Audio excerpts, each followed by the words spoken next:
Mas a gente vê que você é um cara combativo, é um cara honesto, é um cara sério, é um cara profissional, né? E fico, sabe, revoltado de ver você passar o que você tá passando no seu estado, cara. É assim, o que tá acontecendo lá, na verdade, é uma perseguição política, assim, descarada, né? Perseguição política descarada. Porque o que foi que aconteceu? Eu fui anunciado como pré-candidato ao Senado Federal pela missão, né? Foi um alinhamento nosso, assim, os ideais da missão são os meus ideais. Eu nunca quis ser político, sabe? Assim, eu nunca quis me meter. Apesar de eu ser uma pessoa, eu sempre fui politizado, né? Isso até por conta do meu pai, que meu pai é muito politizado também. A gente discutia muito sobre política desde a minha infância e adolescência. Parte da vida. A gente sempre teve essas discussões. Muitas vezes eu não concordava com meu pai, mas a gente sempre discutia essa questão política. Mas assim, eu nunca me envolvi diretamente porque eu não acreditava, principalmente nesse modelo partidário que a gente tem hoje. Porque para mim hoje a gente tem poucos partidos e muitas legendas. Legenda a gente tem demais, mas partido você conta nos dedos. E aí, para não dizer que eu tô puxando sardinha pra missão, eu vou falar de um partido aqui, que apesar de eu não concordar com o que eles dizem, eu acho que é um partido, é o PSOL. O PSOL, pra mim, ele é um partido. Porque o PSOL, ele, apesar de ser de esquerda, ele tem os ideais dele, as pessoas do PSOL pensam da mesma forma, brigam pelas mesmas coisas, apesar de eu não concordar com quase nenhuma delas, brigam pelas mesmas coisas e têm seus ideais. Isso, pra mim, é um partido. O Missão é um partido. A gente pensa a mesma coisa, a gente é de direita, a gente pensa da mesma forma, a gente tem a mesma visão de país, a gente tem a mesma visão de Estado, a gente tem os mesmos projetos, então a gente pensa de forma uniforme. Agora a gente tem partidos, como por exemplo os partidos do Centrão, que para mim eles não são partidos, eles são legendas. Eles são legendas de pessoas, muitas das vezes inescrupulosas, um bando de político safado, que pega ali uma legenda de aluguel para se promover e muitas vezes barganhar recursos públicos, transformando num verdadeiro balcão de negócio, onde, por exemplo, eles colocam a faca no pescoço do presidente, através das emendas PIX, para mandar para prefeitos, para gerar toda uma máquina de corrupção, porque o prefeito não tem que prestar contas do que está recebendo e faz o que quer com o dinheiro público, que acaba em show de grandes expoentes aí, para eu não começar aqui a ser processado igual o Renan, para eu não começar aqui a ser processado, mas todo mundo vê, onde cidades como, por exemplo, Cochichola, na Paraíba, se eu não me engano, que tem 1.300, 1.800 habitantes, paga 1.300.000 num show. Isso não existe. Isso é inadmissível.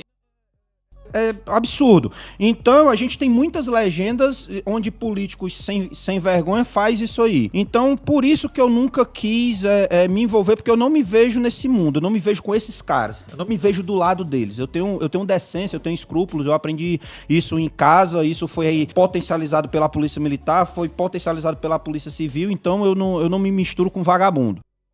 E aí, por conta disso, que eu nunca quis ser político, né? E, apesar dos assédios que eu sofri em vezes passadas. Só que essa barreira caiu por terra com a missão, né? Com a missão, isso aí caiu por terra. É um partido que eu, apesar de não ter vindo do MBL, né? Eu não vim do Movimento Brasil Livre, mas eu se identificou com o partido.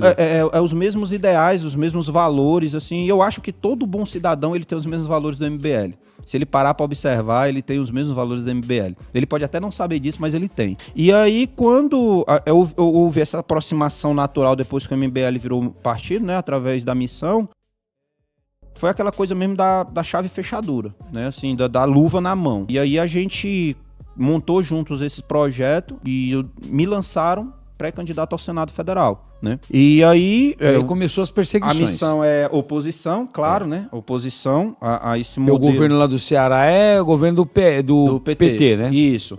E aí eu estava numa agenda de pré-candidatura, uma agenda que tinha sido inclusive organizada pelo partido, não só comigo, com outros pré-candidatos a deputado federal lá do Ceará. A gente foi com meios próprios, eu fui na minha folga, eu não ostentei nenhum símbolo de farda, de fardamento de nada, até porque eu não gosto dessa embusteiragem. Onerando em nada o seu trabalho lá na Polícia Civil. Nada. E aí a gente foi para uma cidade, que é a cidade de Cariré, que fica ali na zona metropolitana de Sobral, onde o que é que está acontecendo lá? Uma organização criminosa está cobrando uma espécie de tarifa, de imposto, dos comerciantes, dos distribuidores de água da cidade, onde o cara só pode vender o seu garrafão de água, de 20 litros, de água mineral, se ele pagar R$1 para a facção de imposto. vamos dizer assim. Mas cobrando imposto agora? Aí quando eu falei no vídeo que aquilo ali é um estado paralelo, o pessoal ficou puto comigo. Mas é um estado paralelo.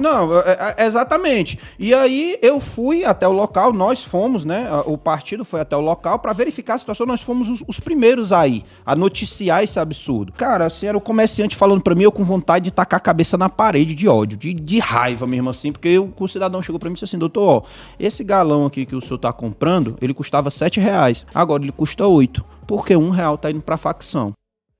É o único modo de eu continuar vendendo, é a minha profissão, é o que eu vivo, eu sempre fui comerciante aqui na cidade, e a única forma de eu vender é isso aqui, é dessa forma. O fulano, cicrano e beltrano aqui, se opôs, não quis vender, meteram ficha aqui, meteram bala aqui na casa dele, ele fugiu, fechou o comércio dele, abriu em outro canto, ou seja, assim, meu irmão, é um negócio surreal. E que me revolta como delegado, entendeu? Me revolta, porque eu vejo aí tu vai ver um bando de pirangueiro, velho. Eu não sei como é que chama o pirangueiro aqui. É um bando de Zé Ruela. Noia, aqui a gente chama de sim, noia. Pronto. Lá no Ceará é pirangueiro. É um bando de pirangueiro que pega a porra de uma arma na mão e vai aterrorizar o cidadão, entendeu? Por quê? Porque o modelo de segurança pública, de novo, eu vou continuar falando isso, podem me perseguir, podem me dar mais 120 dias, podem me dar 120 anos de afastamento. O modelo de segurança pública atualmente aplicado no estado do Ceará é ineficiente. E se não fosse ineficiente, a gente não tinha monopólios de grupo criminoso no estado do Ceará. E quando eu estava na Delegacia de Repressão às Ações Criminosas, a DRACO, que é quem investiga a organização criminosa, eu peguei um pau de briga com o pessoal lá dentro por conta do modelo que estava sendo aplicado na delegacia e que ia acontecer o que está acontecendo no estado do Ceará hoje. Eu disse isso. Eu disse em 2023 que a organização X ia assumir o controle da capital, porque a gente, no lugar de estar perseguindo os chefes que estavam indo para o Rio de Janeiro se encastelar lá e pegar os canais deles que estavam recebendo arma e droga no estado do Ceará, porque ele não se teletransporta. Todo mundo concorda comigo aqui que o bandido que está no Rio de Janeiro, ele não se teletransporta pro Ceará para fazer as coisas. Ele tem alguém aqui no Ceará que recebe a droga, que recebe a arma, que recebe tudo. Exatamente. E esse cara aqui é o cara que passa o dinheiro, que passa tudo pro cara lá do Rio. E a gente não tinha esse controle. A gente não se antecipou. Nós não se antecipamos. E eu cansei de brigar na DRACO por causa disso quando eu tava lá. E por que a gente não se antecipou? Incompetência dos delegados que estavam lá? Não. Os delegados que estavam lá são excelentes delegados. Inclusive estão lá até hoje. São os caras mais... Meu irmão, os caras mais inteligentes que eu já conheci na minha vida. E mais trabalhadores que eu já conheci na minha vida como delegado. Entendeu? São caras mesmo que eu tiro o chapéu, que matam um leão por dia. Agora, por que os caras não... Por que a gente não fazia isso? Porque a gente tinha que cumprir agendas do governo. Porque a gente tinha que cumprir, não, é porque a gente tem que investigar um Zé Ruela qualquer que cometeu um crime lá na favela do Jereba, que é uma das favelas lá de Fortaleza, porque o crime que ele cometeu desgastou a imagem do governador. Ah, meu irmão, vai pra casa do caralho, pô. Entendeu? Enquanto absurdo, isso, a gente perdendo tempo com... imagem do governador... Peixe pequeno, a gente deixou os peixes grandes se encastelar no Rio de Janeiro e tomar conta. E eu falei, vai acontecer. Essa organização criminosa, ela vai engolir todas as outras, ela vai dominar todas as áreas, ela vai transformar a Fortaleza num monopólio. E aconteceu. Eu sou o Nostradamus da segurança pública? Não, eu só sei o que eu faço. Eu tô há 16 anos nessa guerra. Eu sei o que é que eu faço. Eu conheço os problemas daquele estado ali como ninguém. E os caras não me ouvem, os caras não me ouviram, os caras não deram importância. Aí hoje a gente tem um problema que não consegue resolver. Aí fica governador em rede social, no mundo de Nárnia, dizendo, a gente tem redução de homicídio, a gente tem redução de roubo, a gente tem redução de furto. Usando o que o PT sabe mais fazer, mentir. A gente tem redução de todos os indicadores, mas isso não é por eficiência da segurança pública. Isso é porque há um monopólio de um grupo criminoso que destruiu todos os adversários. Então quando tu destrói todos os adversários, tu não tem mais quem matar. Quando tu destrói todos os adversários, são todos amigos. Tu cria as tuas regras que tu não deixa o cara roubar mais na área, porque ele vai fazer outra coisa, ele vai fazer gatunete, ele vai extorquir o cidadão, ele vai cobrar tarifa de internet, ele vai expulsar a provedora, ele vai na água, ele não precisa mais nem no tráfico de drogas. O tráfico de drogas é a menor receita. É a menor receita. Ele territorializa, só mora ali quem ele quiser, só faz o que o grupo criminoso manda. Aí, isso aqui desemboca para um campo muito legal, chamado campo da política. Porque na hora que ele territorializa aquele local, ali dentro só faz campanha política quem tiver fechado com o crime. Ali dentro só pode fazer campanha política o político A, o político B ou o político C, porque ele pagou para a facção para fazer campanha. E aí ele fecha com a facção, como por exemplo aconteceu na cidade de Morada Nova, onde 6 vereadores estão envolvidos com crime organizado, com financiamento irregular de campanha, porque o crime organizado foi lá e financiou as campanhas dos vereadores. E os deputados? E os deputados federais, e os deputados estaduais, e os senadores. E aqui eu não tô apontando nem acusando ninguém. Mas será que isso para na Câmara dos Vereadores? A gente teve o prefeito da cidade de Santa Quitéria que foi cassado e foi preso porque tinha envolvimento com um grupo criminoso que financiou a sua campanha. Santa Quitéria hoje dominada por uma organização criminosa que é a mesma que estabelece o monopólio em Fortaleza. Então, o crime, ele deixou de querer brigar com as regras para ele ditar quais são as regras. E é por isso que o modelo é ineficiente. E continuo dizendo que é ineficiente e pode me punir. É ineficiente, ponto. Porque se não fosse, a gente não deixava o estado do Ceará chegar no ponto que chegou. Exato. A gente não deixava o Ceará. A maior demonstração da ineficiência do modelo, e aí não é o policial. O policial não tem culpa. O policial não tem culpa. É o modelo de segurança pública. É o modelo de segurança pública. Você quer um exemplo aqui, ó, do modelo de segurança pública que, para mim, é surreal isso aqui? A gente lá no estado do Ceará, a gente tem os polos plantonistas. Os polos plantonistas era o seguinte, uma cidade de médio porte do estado funcionava em regime de plantão e esse plantão, ele abarcava toda a macro-região. É só aquela delegacia que funcionava no horário fora do expediente. Aí, olha só o problema que gerava. Já era um problema isso. Por exemplo, vou pegar aqui a cidade de... Pronto, tinha um plantão de Aracati. Aí o policial militar de Beberibe não tinha plantão lá, só tinha Aracati. Digo isso que eu fui delegado de Aracati.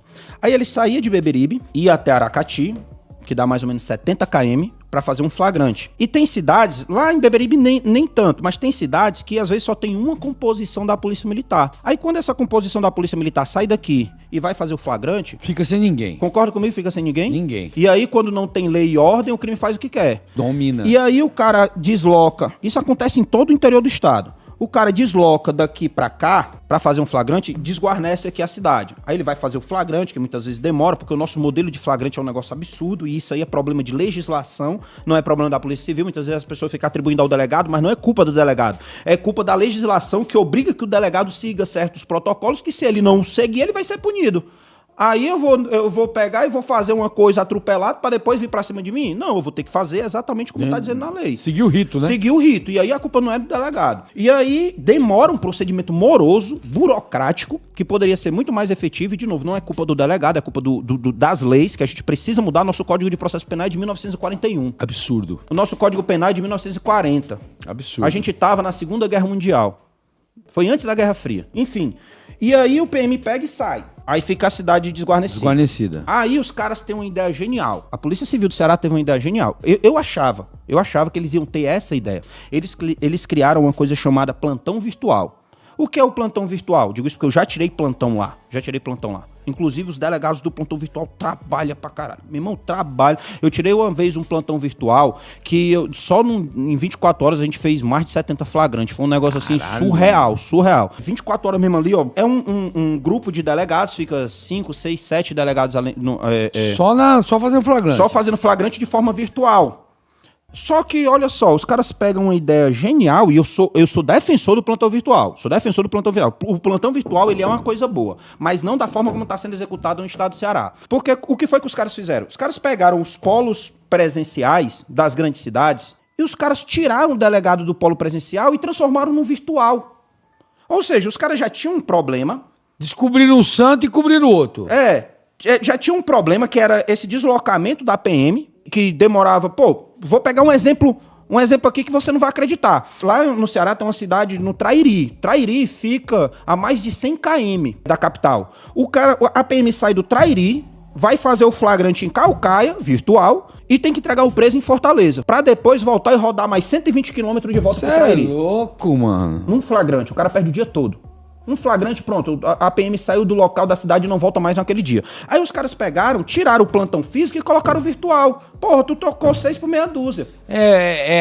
A síndrome do cobertor curto. Aí o que era pros caras ter feito? Você cobre a cabeça e descobre os pés. Aí diz assim, mas é porque é muito difícil resolver. Não, cara, é só você conhecer a realidade do interior. Sabe onde era que era pra ter plantão virtual? Era para ter plantão virtual lá em Piqué Carneiro, era para ter plantão virtual lá em Mombaça, era para ter plantão virtual lá no Trairi, era para ter plantão virtual em Beberibe, era para ter plantão virtual nessas cidades que não tem delegacia plantonista, porque assim tu universaliza a Polícia Civil. Exatamente. E aí os polos plantonistas continuam presenciais. O de Crateús atende a circunscrição de Crateús, o de Sobral atende a circunscrição de Sobral, o de Tianguá atende a circunscrição de Tianguá, presencial. E aí o cara tá lá em Ipueiras, ele não vai subir para Tianguá para fazer um flagrante. Ele faz faz virtual. Porque basta um policial, uma câmera, um microfone e uma tela. E aí o delegado lá de Fortaleza vai fazer o flagrante e a PM não precisa sair do local, porque ela tá dentro da cidade fazendo virtual. Olha só como é simples. Eu não inventei a roda agora. Eu só conheço a realidade do interior. Aí faltou o quê? Vontade. Ô, governador Elmano, pega essa ideia, tá? Pro seu programa de governo. Entendeu? Acabei eu não descobri a roda. Essa ideia é o caralho. Essa ideia é do Hugo, velho. Pega a ideia, é o caralho. Ele não tá me perseguindo. Não, essa ideia é do futuro governador aí do Ceará, Hugo Leonardo.